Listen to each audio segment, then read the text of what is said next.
नमस्कार, राधे राधे मित्रों। एक बार फिर से सभी मित्रों का स्वागत करता हूं ब्रजो स्टडी ग्रुप पे। दोस्तों, 27 फरवरी को होने वाली रीट पात्रता परीक्षा में दोस्तों एक नया टॉपिक जुड़ा है। रीट राष्ट्रीय शिक्षा नीति 2020 एनईपी 2020 साथियों, जो L1 और L2 दोनों में जुड़ा है साथियों। दोनों के लिए ये क्लास आज रामबाण साबित होने वाली साथियों। ये राष्ट्रीय शिक्षा नीति से संबंधित सभी क्वेश्चन लेके आया हूँ साथियों। अभी तक आपने मेरे चैनल को सब्सक्राइब नहीं किया तो चैनल को सब्सक्राइब कर ले, बेल आइकन को ऑन कर ले और इसी तरह की वीडियो मिलती रहेंगी आपको दोस्तों। चलते हैं दोस्तों प्रश्नों की ओर। आज का हमारा पहला प्रश्न है साथियों। दोस्तों, कमेंट बॉक्स में कमेंट करते रहना आप अपने आंसर और बताना कि आपके कितने प्रश्न सही हुए। पहला क्वेश्चन है दोस्तों हमारा, एनईपीए का विस्तार है दोस्तों। एनईपी की फुल फॉर्म क्या है साथियों? एनईपी की फुल फॉर्म क्या है दोस्तों?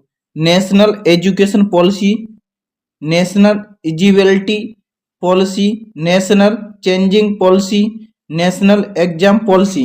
इनमें से कौन सा है जो एनईपी की फुल फॉर्म है साथियों? इसका सही आंसर क्या है साथियों? इसका सही आंसर होगा दोस्तों national education policy. National education policy है वो एनईपी की फुल फॉर्म है। ऑप्शन ए इसका सही आंसर है साथियों। अगला प्रश्न है हमारा, अगले प्रश्न की ओर चलते हैं। अगला प्रश्न है दोस्तों हमारा, राष्ट्रीय शिक्षा नीति 2020 को केंद्रीय मंत्रिमंडल ने 29 जुलाई 2020 को मंजूरी प्रदान की है। इस शिक्षा नीति का मसौदा किसके नेतृत्व में तैयार किया गया था दोस्तों? किसके नेतृत्व में तैयार किया गया साथियों? इसका सही आंसर क्या होगा दोस्तों? के वैकुंठ गोपाला, डॉक्टर के रंगन के नेतृत्व में दोस्तों, वसुधा कामत के नेतृत्व में, मजार आसिफ के नेतृत्व में। इसका सही आंसर क्या है? इसका सही आंसर होगा दोस्तों डॉक्टर के कस्तूरी रंगन के नेतृत्व में। किसके में? डॉक्टर के कस्तूरी रंगन के नेतृत्व में। ऑप्शन बी इसका सही आंसर है साथियों। अगला प्रश्न है हमारा,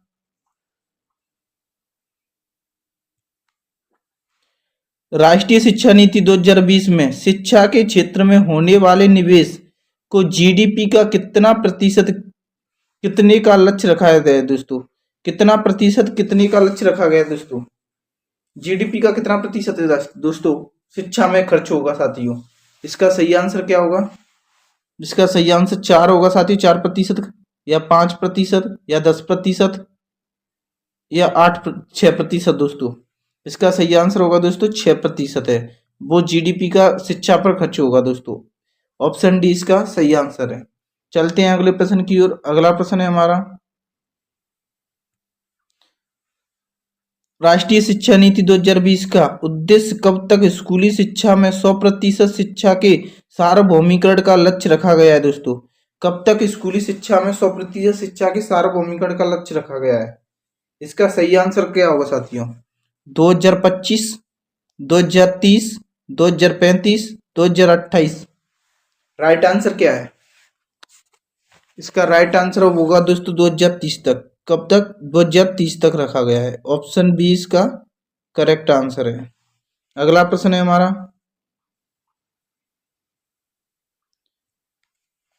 राष्ट्रीय शिक्षा नीति 2020 में 2+10 बस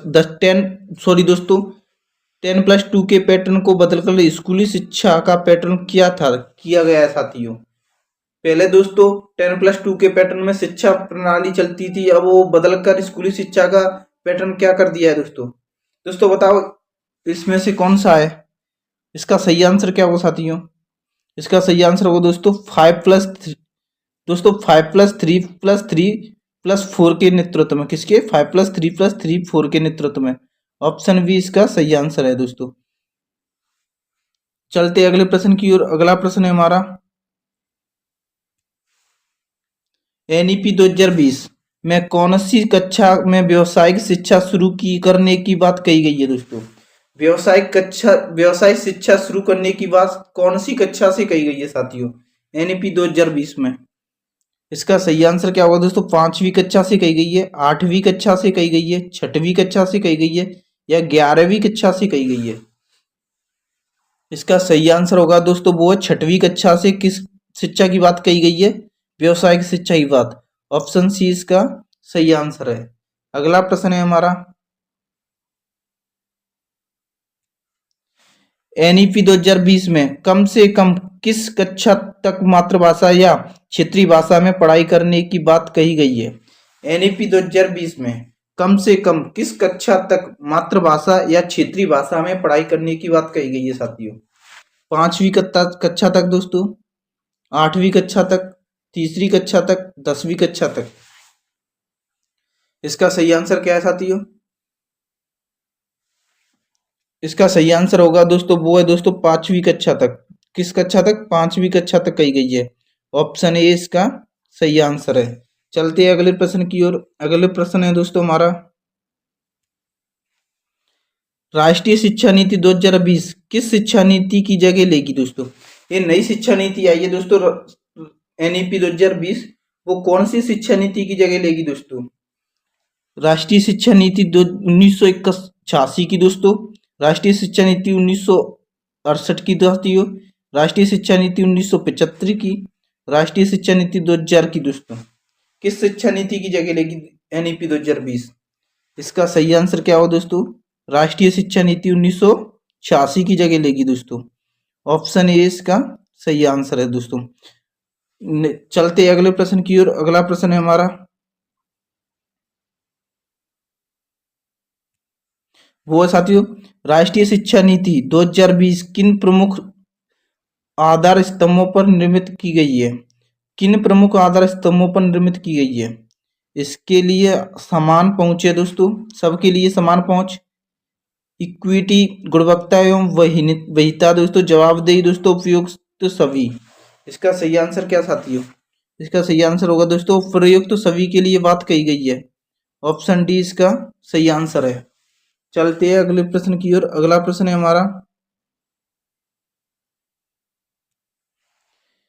एनईपी 2020 में किस प्रकार के आकलन को अपनाने की परिपक्वता की गई है दोस्तों? सॉरी दोस्तों, परिकल्पना की गई है। एनईपी 2020 में किस प्रकार के आकलन को अपनाने की परिकल्पना की गई है? योगात्मक, नियमित, रचनात्मक, नियमित एवं रचनात्मक।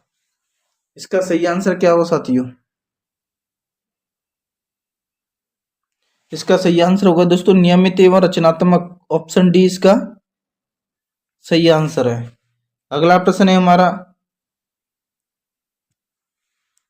एनईपी 2020 में चिकित्सा एवं कानून शिक्षा को छोड़कर उच्च शिक्षा के लिए किस आयोग की गठन की घोषणा की गई थी दोस्तों? किस आयोग के गठन की घोषणा की गई थी दोस्तों उच्च शिक्षा के लिए? भारत उच्च शिक्षा संस्थान दोस्तों, भारत उच्च शिक्षा आयोग, अटल बिहारी वाजपेयी उच्च शिक्षा आयोग, अटल उच्च शिक्षा संस्थान दोस्तों।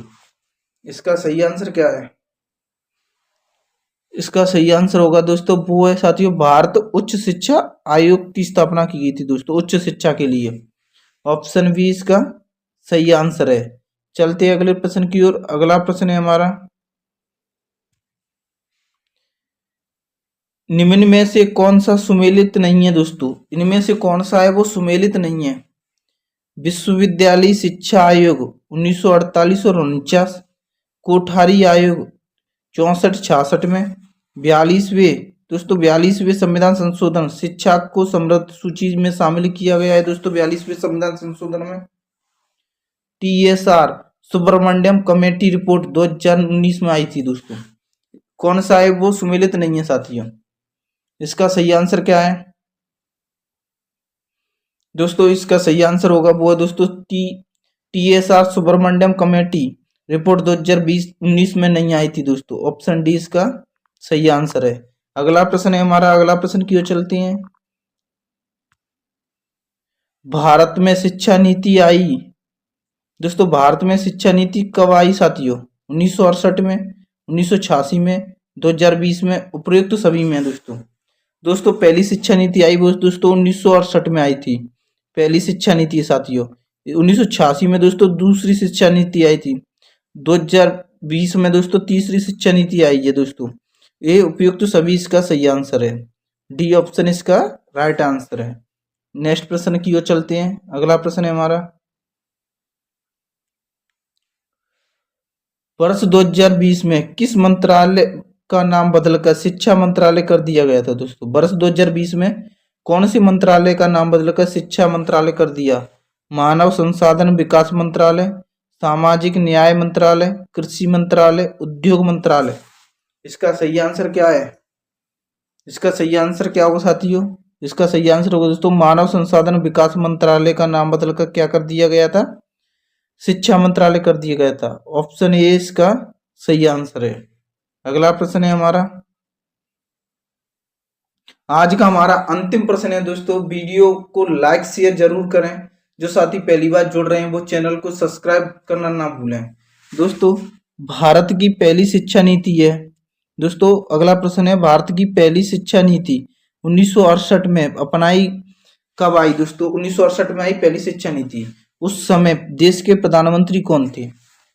1968 में पहली शिक्षा नीति आई थी साथियों। उस समय देश के प्रधानमंत्री कौन थे? मोरारजी देसाई थे दोस्तों, लाल बहादुर शास्त्री थे, इंदिरा गांधी थी या चौधरी चरण सिंह थे? इसका सही आंसर क्या होगा साथियों? इसका सही आंसर है वो दोस्तों इंदिरा गांधी थी दोस्तों। ऑप्शन सी इसका करेक्ट आंसर है। जो साथी हमारे चैनल से पहली बार जुड़ रहे हैं वो चैनल को सब्सक्राइब करें, बेल आइकन को ऑन कर लें। वीडियो को सभी दोस्त लाइक शेयर जरूर करना। थैंक यू दोस्तों, धन्यवाद। मिलते हैं अगली वीडियो में।